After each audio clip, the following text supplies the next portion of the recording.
오늘은 제목을 사는 존재, 그는 인간이다라는 걸로 제가 제목을 정했습니다. 에, 우리가 일생을 통하여 던지는 질문들이 있는데요. 그것은 바로 우리 삶을 통하여 살아내는 과정이기도 합니다.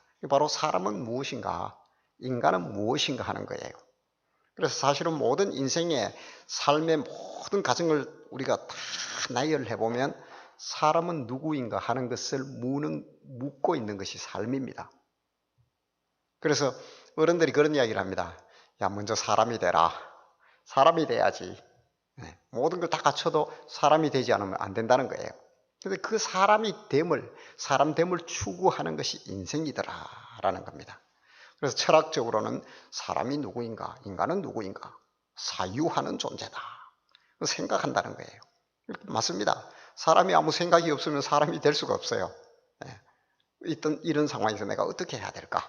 또 내가 속한 이 집단에서, 이런 중고 집단에서 나는 어떤 자리에, 어떤 위치에 있어야 될까? 그에 걸맞는 또 내가 자리를 지키기 위해서는 나의 언행도 달라져야 되고 또 책임도 달라진다는 거예요. 이게 사람 되는 과정입니다. 사실은요, 하나님 입장에서 우리 인간을 볼 때도 똑같습니다. 하나님 보실 때 제가 사람이 되는가? 하나님이 생기를 불어넣으셔서 우리가 생명이 되게 하셨잖아요. 그런데 생명이 안 되는 거예요. 사람이 하나님 입장에서 단절된 상태, 또는 자기 마음대로, 보기에 좋은 대로, 자기가 하고 싶은 대로 그렇게 막 곁길로 갔다 이럽니다. 그걸 돌이키는 과정이 하나님의 노력입니다. 우리는 신앙생활을 통하여 그 초점을 점점 하나님께로 맞추어 가지요. 그래서 그 길로 올곧게 달려간다는 것. 이것이 신앙의 과제들라는 겁니다. 그래서 사람이 되는 거예요, 사실은.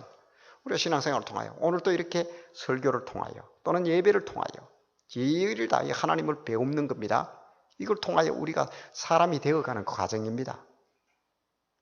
하나님 입장에서 볼 때는 그 과정에 올곧게 서지 못하고 하나님과의 맞추어지지 않는다면, 목표가 하나님이어야 해요, 사람은요. 이게 맞추어지지 않는다면 사람이 안 되는 거예요. 그래서 육신이 되었다. 성경은 그런 얘기를 하죠. 저들이 나를 떠나서 하나님을 떠나서 육신이 되어버렸다는 거예요. 그 다른 말로 심각하게 이야기하면 고기 덩어리가 되었다는 거예요. 은어적 의미가 그렇다는 거예요. 사람이 되지 못하면 그렇게 되어버린다라는 겁니다. 그런데요, 저는 오늘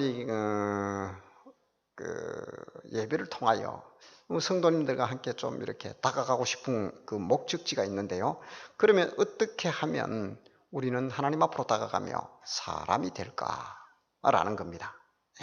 그 방법들을 하나님은 우리에게 여러 가지 방법을 통하여 드러내어 주시고 또 길을 열어 주십니다. 그러면 목회자인 저희 입장에서, 목회하는 입장에서 제가 이제 과제를 하나 가져온다면, 하나님은 왜 인생에게 필요한가 하는 거예요. 우리 입장에서 질문하는 거죠. 왜 내 인생에 하나님이 필요합니까? 그 필요성을 알면요, 그 전도가 된 겁니다. 그 다 된 거예요. 제가 볼 때는요, 우리 온 성도님들도 정말 하나님 왜 필요합니까? 왜 하나님이어야 합니까? 내 인생에. 여기에 대한 대답을 우리가 잘 할 수 있다면 여러분 정말 훌륭한 그리스도인이 되어서 이 땅을 정직하게 잘 살아가는 게 됩니다. 그 과정이 왜 하나님이어야 되는 것에 우리가 정확하게 다 맞추어지지 못하고 때론 나의 삶의 무게와 여러 가지도 인하여 내가 자꾸 그 일치율이 자꾸 낮아지더라는 거예요. 그래서 신앙이 식었다 뭐 이런 얘기도 합니다. 그래서 제가 우리 입장에서 던지는 질문, 왜 하나님이어야 하는가? 왜 예수이어야 하는가? 이것을 우리는 한 번쯤 신앙생활하면서 한 바퀴 돌아와서 또 한 번씩 이 부분을 점검해 볼 필요가 있더라는 거예요. 그게 신앙생활하는 이유니까요. 제대로 가고 있는지. 그 전에 이제 우리 인생을 향하여 뭐라 그러면 성경에서도 그러지만은 많은 사람들이 그래요. 안개와 같다. 인생은 안개와 같다는 거예요. 한마디로 좌표를 놓쳤다는 거예요. 방향을 못 잡겠다는 겁니다. 우리가 오리무중 이런 거 하죠. 그 안개와 구름 때문에 보이지가 않는 거예요. 전혀 보이지가 않아요. 등산을 하다 보면 이런 경우가 있습니다. 제가 이제 코로나 때문에 이렇게 자꾸 등산을 하게 되고 영남 알프스를 그리면서 자꾸 이제 설교도 생각을 하고요. 전도의 방법도 생각을 하고 방송 콘텐츠도 짜고 합니다. 그 뭐 전혀 아무도 없으니까. 그래서 그러면서도 이제 올라가면 조금 조망이 보입니다. 그래서 다 울산 시내와 양산, 밀양 이렇게 다 보입니다. 그런데 잘못 가면 어떤 일이 생기냐면 밑에는 멀쩡한데요. 그리고 청고지 좀 올라가면 아무것도 안 보입니다. 안개가 구름이죠. 예. 구름이 그 청고지 그 봉우리만 칵 싸고 있어요. 그러면 정말 아무것도 부였습니다. 아니요. 심할 때는. 그 몇몇 앞이 안 보입니다. 그럼 그것을 뭐라고 하냐면 곰탕이라고 합니다. 오늘은 곰탕이네. 완전히 곰탕이에요. 제가 봐도 앞이. 똑같습니다. 곰탕하고. 방향을 전혀 잡을 수 없어요. 어디로 가야 될지를 몰라요. 근데 이제 길을 아니까, 그리고 이정표가 있으니까 찾아가지, 길이 없다면 전혀 제가 볼 때는 오리무중이에요. 어디로 가야 될지 몰라요. 그러면 그게 바로 인생입니다. 자, 앞이 보이지 않는 것이 우리 인생이더라는 거예요. 그래서 인생은 안개와 같다. 그럼에도 우리는 여기에 무언가를 더 올리고 살아가고 있더라는 거예요. 짐을 더 지고 갑니다. 지고 가는데 그걸 질고라 그럽니다. 스카모니도 그것을 보고 인생을 고해라 이렇게 얘기했던 겁니다. 인생이 걸어가는 걸음을 보니까, 그 가는 길을 보니까 고통스러운 길을 걸어가더라는 거예요. 앞도 보이지도 않냐고. 자기가 왜 태어난 줄도 모르고 동서남북의 문을 나갔다 그러잖아요. 나가보니까 태어나서 아이가 막 피덩이 되어서 울고 있는 거예요. 왜 태어난지, 쟤는 왜 저기 태어났느냐는 거예요. 저렇게 고통스럽나. 어머니는 죽음의 직전에 가 있고 아이를 해산하느라고, 아이는 피덩어리 돼서 울고 있고. 참, 이게 인생인가. 예. 그리고 또 한 문으로 나가보니까 동물이, 소가 일을 하는데 밭을 가러 가는데 막 침을 질질 흘리면서 제 가축들도 저렇게 힘든가? 왜 저렇게 힘들어야 될까? 예. 그리고 보니까 또 늙어서 쪼글쪼글해져 가는 거예요. 왜 이렇게 인생은 늙어가는가? 저렇게 가다 어디 가는가? 목적지가 어디입니까? 죽습니다. 그러더래요. 그리고 또 이미 죽어서 어떤 한문을 나가다 보니까 상여를 메고 나간, 저 왜 저러냐고. 죽어서 땅에 묻으러 가고 불태우러 갑니다 하더라고요. 이게 인생입니다. 그래서 고해라는 거예요. 고통스러운 바다. 이 바다가 얼마나 넓어요. 그것을 스카모니는 이게 생사고락의 이 문제 말이에요. 이런 문제들을 왜 인간은 짊어지고 있는가? 이게 왜 짊어지고 가는가? 이걸 좀 벗어낼 수 없는가? 그걸 벗어버리면 해탈이 됩니다. 해탈. 그래서 도를 닦는 게 해탈에 이르기 위함입니다. 고통의 바다를, 고해의 바다를 벗어나기 위함이라는 거예요.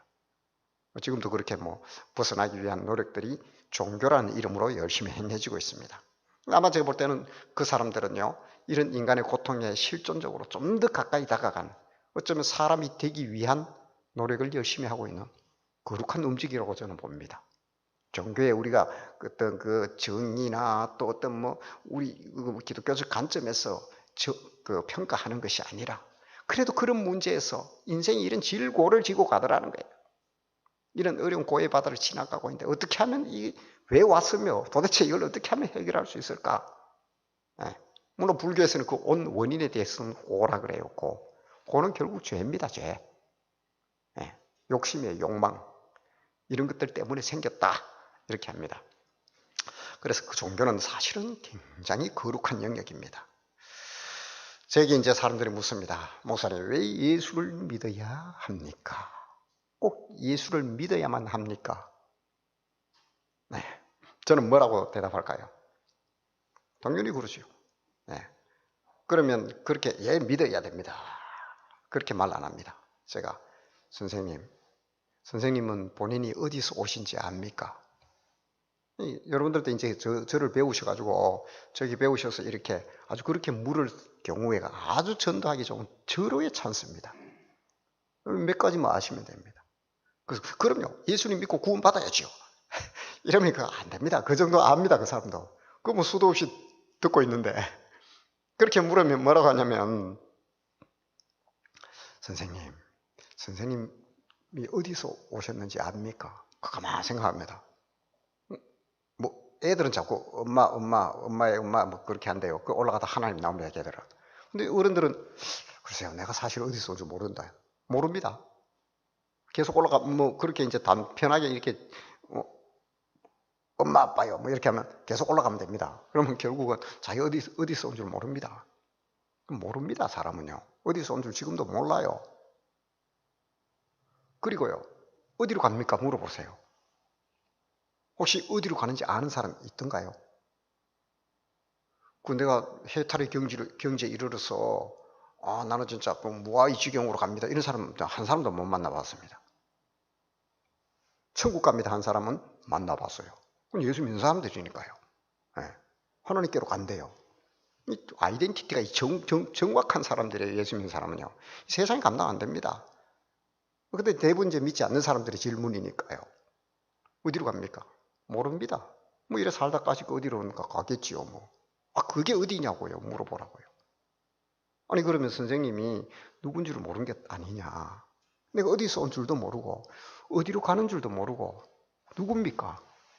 이게 전도입니다 여러분. 그에 대한 답이 성경에 있습니다. 그래서 예수님을 믿어야 됩니다.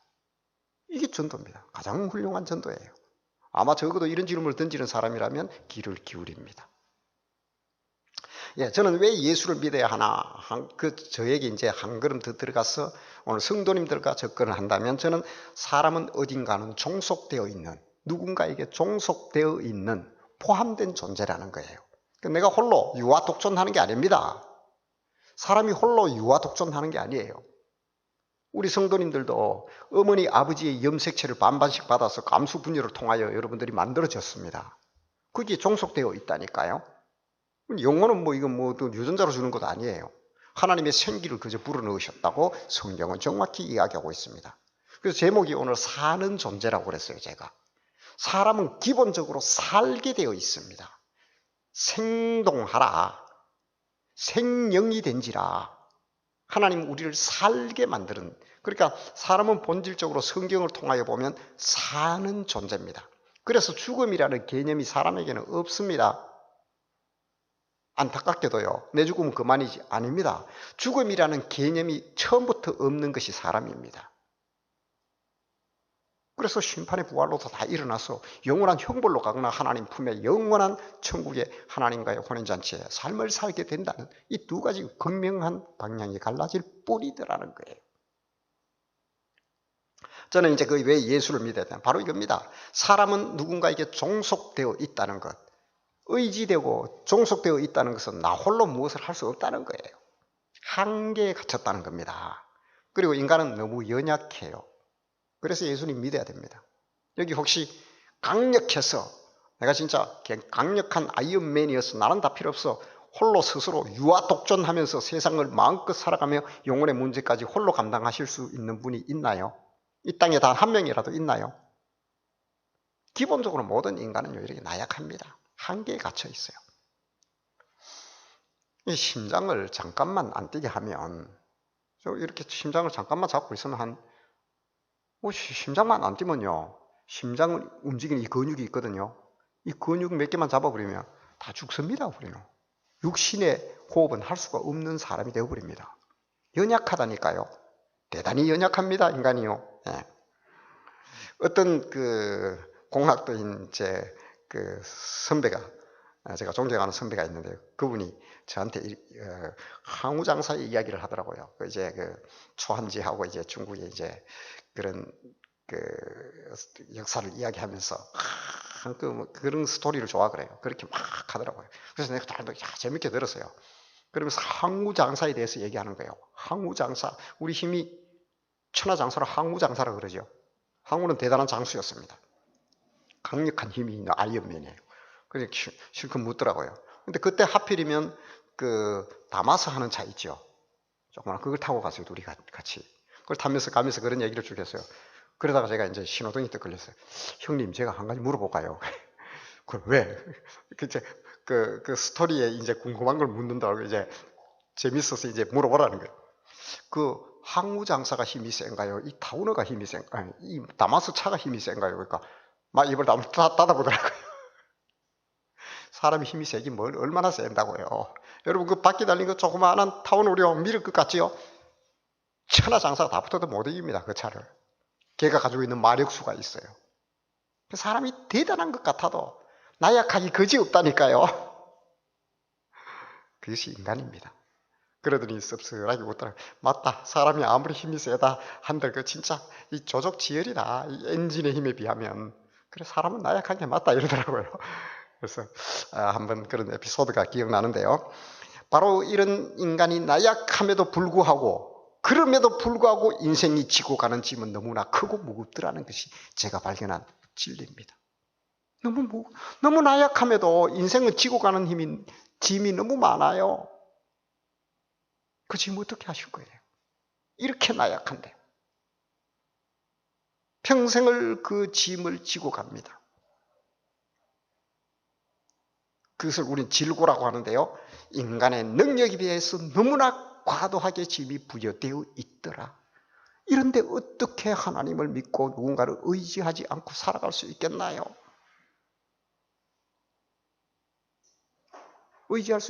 의지하지 않고 살아갈 수 있는 사람 과연 누가 있을까요? 저는요. 그래서 이런 문제를 가지고 씨름하는 사람들은 저는 선각자라고 봅니다. 내가 이렇게 나약하구나. 인간의 본질을 찾아서 자꾸 사유하며 어떻게 하면 나의 이런 문제를 해결할 수 있을까? 내 짐이 너무나 과도하구나. 저는 이런 사람들을 선각자라고 생각합니다. 그런 사람들은 주님을 만나면요. 제대로 신앙생활을 할 거예요. 그래서 사람은 누군가를 의지하고 믿어야만 됩니다 하는 것이 저희 답입니다. 그런 존재라는 거예요. 그런데 누구를 의지하느냐가 굉장히 중요하겠죠. 자기 짐도 짊어지고 끙끙대며 자기 짐도 못 짊어지고 가는 사람을 의지하게 되면 하나만 하죠. 둘 다 그 한숨에 빠져버립니다. 결국은 내 짐을 질 만한 충분한 파워, 능력이 있는 그를 만나는 것. 이것이 내가 지금 선택해야 될 나의 선택지가 아닌가 하는 겁니다. 요즘은 이제 SNS 시대를 살죠, 우리가. 제가 이제 재미있는 현상을 하나 이제 만나게 되는데요. 오늘도 왔습니다. 아침만 되면 저에게 SNS에 행복 편지, 그리고 또는 인생을 아름답게, 얼마나 좋은 글들이 많이 오는지요. 제가 언제 한번 여기 설교를 하면서 예화를 들었는데 코이의 법칙이라고 한번 들은 적이 있죠. 이 코이라는 물고기가 어항에 가둬놓으면 조그만해지고 조금 넓은 수조에 가면 커지고 저 태양광 같은 데 풀어놔보면 막 1.2m씩 커진다는 거예요. 코이라는 물고기. 그런 이야기도 저에게 준 거예요, 그분이요. 자, 그 만남이 재밌었는데요. 제가 오래전에 그 직장 생활을 했었습니다. 그때 이제 같은 동료였고 한 10년 이상 이제 선배였어요. 그분이. 지금은 은퇴를 하셨어요. 그런데 이제 부산에 있는 무슨 제가 이제 문상을 갔어요. 지인의 문상을 갔는데 거기 또 있는 거예요. 은퇴하신 분이 몇십 년 만에 만났어요. 너무나 반가워서 아이고 형님 어떻게 지내셨냐고. 글쎄 네 목사 됐다며 하면서 이런 얘기 하더라고요. 예 형님. 형님을 구원하기 위해서 내가 진작에 목사의 길을 걸었지요. 여기서 만나려고요. 웃더라고요. 그러면서 그래 잘 지내나. 늘 긍정의 사람이었어요. 너무 부지런했어요. 은퇴하신 지가 뭐 벌써 아마 건 7, 8년 됐다 하시더라고요. 그래서 그러시구나. 그래 건강하시게 잘 지내시니까 반갑다면서 그래 전화번호를 주고 이제 헤어졌어요. 많은 얘기를 하고 그래 헤어졌는데 그 다음 날부터 저에게 계속해서 지금까지 빠지지 않냐고 행복 편지가 날아옵니다. 세상에 좋은 글들이 그렇게 많은 줄 나는 이제 알았어요. 그리고 막 진짜 박장대소를 하며 웃는 글도 있고요. 야, 플래시로 멋지게 만드는 것도 있고 동영상도 있고 글들이 좋은 게 너무너무 많은 거예요. 이렇게 살면 얼마나 좋을까? 그래서 내가 물었어요. 형님 어떻게 돼서 이런 좋은 글들을 그 여러 군데서 우리처럼 퇴직한 사람들이 서로 이제 글을 주고받으면서 늘 좋은 마음을 갖자 해서 여러 군데서 온다는 거예요. 그래서 너한테도 꼭 보내준다 이러더라고요. 그렇게 건강하고 그렇게 살면 좋지 않겠냐? 그래. 예, 감사합니다. 근데 그 편지를 글 중에 제가 한 몇 가지만 소개해 보겠습니다. 자기는 아직도 왕성한 사람이에요. 힘은 남아 있어요. 그런데 요즘 그렇죠. 100세 시대에서 지금 퇴직하는 분들이 청년입니다, 거의. 그 입장에서 지금 글을 보내준 겁니다. 하나만 제가 소개해 보겠습니다. 여보시게 세월님, 그 걸음 잠시 멈추시고 차 한 잔 들고 가게나. 중략하고요. 나 홀로 찻잔 기울이다 문득 떠오른 생각 하나. 아하, 가는 건 세월이 아니라 나로구나. 세월은 가만히 있는데 내가 가고 있구나. 그걸 재밌지 않습니까? 여러분 가만히 있는데 세월이 가는 내가 가고 있대요. 그래서 이게 긍정의 마인드로 자꾸 이제 보는 거예요. 네, 한 가지 더 해볼까요? 재밌는 글입니다. 있는 그대로 읽겠습니다. 인생이 별거냐? 즐겁게 살자. 똑똑한 년은 예쁜 년을 못 당하고, 예쁜 년은 시집 잘 간 년을 못 당하고, 시집 잘 간 년은 자식 잘 둔 년을 못 당하고, 아무리 건강해도 세월은 못 당하고 늙어지면 죽는다. 예쁘다고 흔들고 다녀도 60이면 봐줄 사람이 없고, 돈 많다 자랑해도 80이면 소용없고, 건강하다 자랑해도 90이면 소용없다. 이빨 성할 때 만난 것 많이 먹고, 걸을 수 있을 때 열심히 다니고, 베풀 수 있을 때 남에게 베풀며 즐길 수 있을 때 마음껏 즐기자. 이것이 인생 후반이다. 이런 글들을 매일 아침마다 여러분들 받는 게 제가 기다려진다니까요. 읽어봐요. 재밌어요. 아유, 참 좀 더 재밌는 글들도 많습니다. 어떤 사람이요, 막 버스를 타서 아기를 안고 막 그 버스에서 조용히 가야 되는데 막 울고 애는 막 보채고 하니까 시끄럽고 하니까 짜증을 내는 거예요. 막 그런 얘기들요. 그래 당장 내리라고 사람들이 피해를 주냐고 하나 둘 막 소리 지르는데 애만 달래고 신경도 안 쓰는 거예요. 혼자 땀 뻘뻘 흘리면서. 그런데 기사가 마을버스예요. 기사가 이제 막 가더니만 차를 딱 세우더니 그냥 막 뛰어 내려가더니만 막대 사탕을 이만한 걸 들고 오더래요. 그러면서 우는 아이에게 떡 주더래요. 그래, 딱 그쳤어요. 머쓱해지지 사람이. 그런데 이제 그렇게 이제 갔어요. 그리고 이제 그 내릴 때쯤 돼서 좀 어두워졌대요. 저녁이었어. 그래 어두워지는데 그 언덕 밑으로 이렇게 그 사람이 내려가야 되는데 내리기 전에 아기를 땀을 뻘뻘 흘리면서 이 아줌마가 그 기사한테 쫓아가더니 이래 보더니 막 수화를 하더래요. 듣지도 말하지도 못하는 사람이었어요. 기사 아저씨는 알고 있었던 거고 그 동네 마을버스니까. 그러니까 이게 말했던 사람이 얼마나 이 사람들이 머쓱했겠어요. 그래서 내가 보고 내가 아는 것이 다가 아니다. 이 목사님 은혜가 되는 거예요. 그런 걸 아침마다 한 번씩 만나봐요. 그런데 더 재밌는 거는 기사 아저씨가 차를 삑 돌리더만 그 아주머니가 내려간 쪽에 불을 켜놓고 내려갈 때까지 계속 비춰주더래요. 아무도 얘기 안 하더래요. 사람 사는 냄새 안 납니까? 그렇게 이런 건강과 긍정의 마인드와 좋은 마음을 가지자 하는 글들을 매일 알려준다니까요. 성도님 저에게 좀 보내주세요. 예. 그런데요, 계속 받으면서 제 마음속에 한 가지 떠오르는 게 있어요. 길을 찾고 있구나 이분들이. 그래서 대충 제가 압니다. 그래서 즐거운 마음을 가지고 일을 하다가 멀쩡한 사람이 갑자기 떡 서버리니까 퇴직이라는 은퇴라는 이름에 떡 서버리니까 할 일이 없는 거예요. 사람이 무력해지는 거예요. 잘못하면요 타락을 해버린대요. 그리고 급격히 병이 들거나 사람이 문제가 생긴대요. 그래서 어떻게든 사람답게 남은 생활을 한번 살아보자. 그런다는 거예요. 그래서 이런 상황을 통하여 자신을 자꾸 그러니까 사람 됨으로 내가 이걸 지켜내겠다는 그 안타까움이 제가 읽어지는 거예요.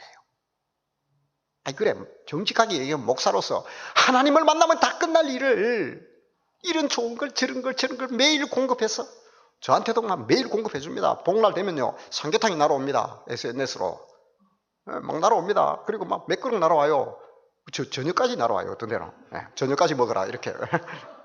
이번 추석 때는 송편과 홍시가 막 날아와가지고 실컷 먹었습니다. 심심할 날이 없어요. 여름에는 화채도 날아오고. 성도 좀 줘보세요. 저에게도 좀 보내드릴까요, 장로님? 얼마나 재밌는지요. 심심할 시간이 없어요. 그런데요, 목회자인 제가 안타깝잖아요. 한쪽 마음에. 이런다고 사람이 세월이 붙들어지냐, 그 젊음이 붙들어지냐. 이 뭐라 그러냐면요, 제발 손주들 보지 마. 손주 본다고 시간 뺏기지 마. 못한다 그래. 절대로 보면 안 돼. 할머니 그 할아버지의 그 눈에 집어넣어도 안 아프게 손주 아니에요. 그 좋다고 보다가 하다가 간절 나가고 한다는 거예요. 네가 살아야잖아. 저는 일면 맞는 이야기라고 봐요. 네. 그런 자기들에게 그런 글을 주면서 그렇게 어찌되었건 행복의 이 파랑새를 잡아보고 싶은 거예요. 사람 되고 싶은 겁니다. 그러면서 이 긍정의 마음 속에는 뭐가 있냐면 서서히 다가오는 내 인생에 내가 피할 수 없는 무언 그림자가 오고 있다는 거예요. 내가 어디로 가는 줄을 모르고 있어요. 그게 두려운 거예요. 그래서 이런 즐거움이라는 어쩌면요 학습된 강화된 글들과 이런 SNS를 통하여 점점 자신을 무디게 만들고 있더라는 거예요. 그런다고 안 옵니까? 여러분 우리는 그리스도인이라면 남의 것을 보아야 됩니다. 글쎄 그렇게 해결이 되면 다행이게요. 안 되잖아요. 그걸로 해결이 안 됩니다. 주님을 만나야 사는 존재가 인간이라는 걸 알게 되고요. 그 생명이 산다는 것은 하나님과의 연결입니다. 그래서 제가 마음 한구석에서 이런 아쉬운 여운이 늘 남고 있다는 거예요. 그래서 한 번씩 보냅니다. 제 설교도 보내고 어떻게든 그 한 지푸라기로 잡아서 주님을 만났으면 좋겠다는 거죠. 진짜 답은 여기에 있습니다 하는 거죠. 오늘 본문은 죽은 나사로 얘기합니다. 나사로 그 집안을 너무나 좋아했던 건 아시지요? 베다니 그 지역이에요. 그 성밖입니다. 그런데 사실은 이 스토리 오늘 본문에 그 나사로가 죽었습니다. 죽어서 이제 주여 왜 진작에 오지 않았습니까? 그러면 죽지 않을 수 있었는데 하면서 이제 슬퍼서 이미 장사를 지냈어요. 잘 아시잖아요. 죽은 지 나흘이나 되었대요. 네, 그때 이제 의도된 방문이었어요. 자세히 보면요. 앞뒤 정황을 보면 예수님은 의도된 방문을 일부러 지연했어요. 네. 그래서 예수님이 그 마리아를 찾아갑니다. 마리아를 찾아가니까 마리아가 일찍 진작에 오셨더라면 죽지 않았을 거고 이미 끝났습니다. 슬퍼서 내 오라버니, 내 오빠 나사로 하면서 막 울고 있는 거예요. 그게 오늘 본문입니다.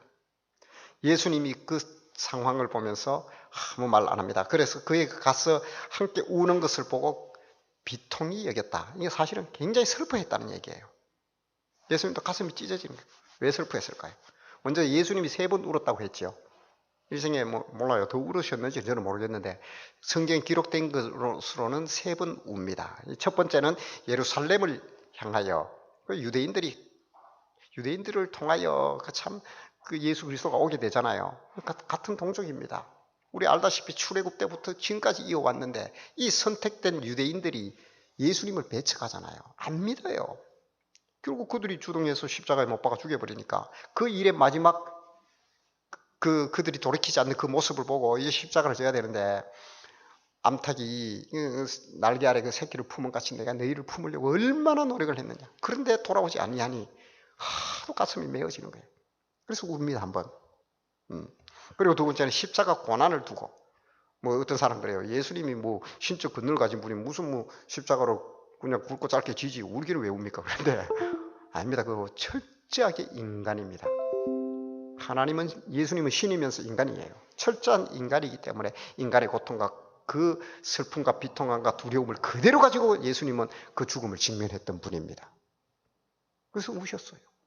그리고 우리가 알다시피 나사로의 죽음을 맞이하면서 그들이 아마 마리아가 얼마나 슬프게 울었겠나요? 오빠 하면서 예수님이 같이 웁니다. 그걸 보고. 죽음이라는 불가항력적 벽에 부딪혀 무너져가는 인생의 그 문제를 예수님이 정확히 보고 계셨던 겁니다. 슬픈 거죠. 우리 인생은 원래 살게 되어 있는데 죽어버리니 원래 우리 죽음이 온 게 아닙니다. 그렇다 해서 이게 영적인 죽음까지 간 것도 아니에요. 지금도요. 죽는 존재는 아닙니다. 우리 인간은. 그러나 이렇게 힘들게 고통스럽게 어쩌면 그 루저들이 사는 지역 아닙니까? 나사로가 살던 지역. 그렇게 고통스럽게 살다가 죽어가는 인생이 얼마나 슬플까요? 예수님 그 모습 그대로 보고 웁니다. 저는요, 우리 성도들의 삶 속에서 내가 가슴 아파하고 눈물 흘리고 아파할 때, 고독해할 때, 아까 이야기했죠. 우리 인생은 너무너무 나약함에도 불구하고 지고 가는 짐들이 너무 많아요.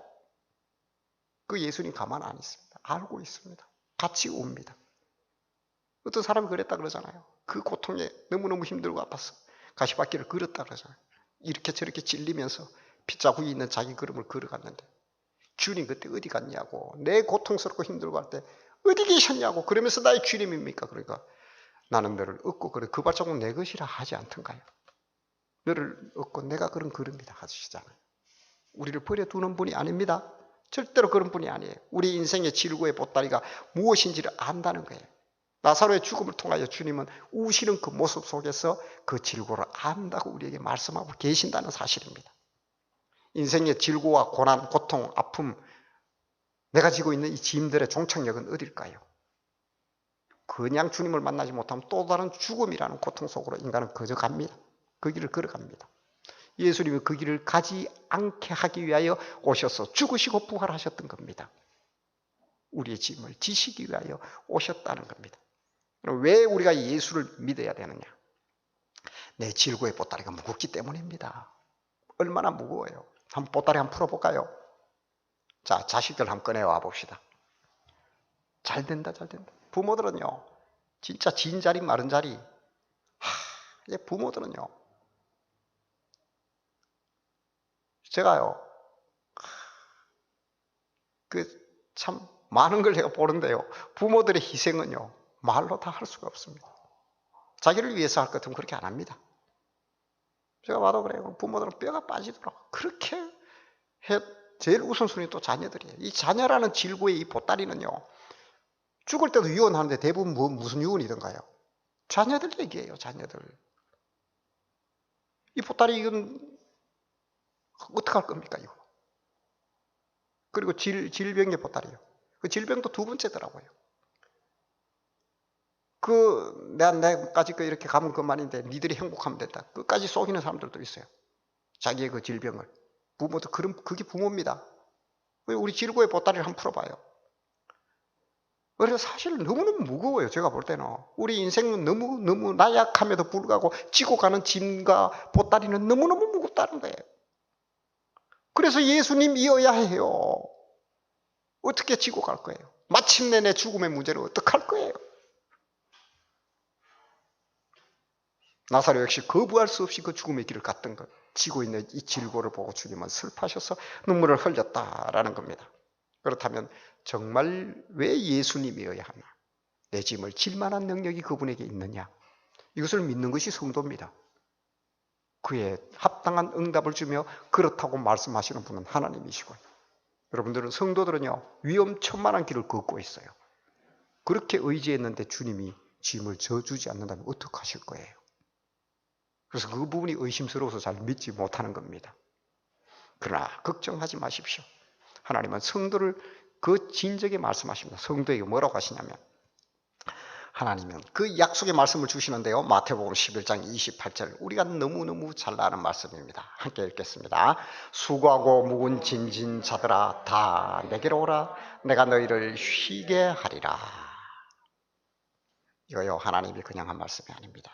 지금 이 땅을 사랑하는 우리 성도님들, 내가 지고 있는 수고하고 무거운 짐, 인생의 이 고해의 바다를 걸어가매 하나님이 모른 척하는 분이 아니라는 거예요. 내가 너를 쉬게 하리라. 수고하고 무거운 짐진 자들아 다 내게로 오라. 너희 삶의 무게를 내가 안다. 네 지고 있는 짐의 무게를 내가 알며 그게 무엇이 들어있는지 안다. 그 짐을 나에게 내려놓으라.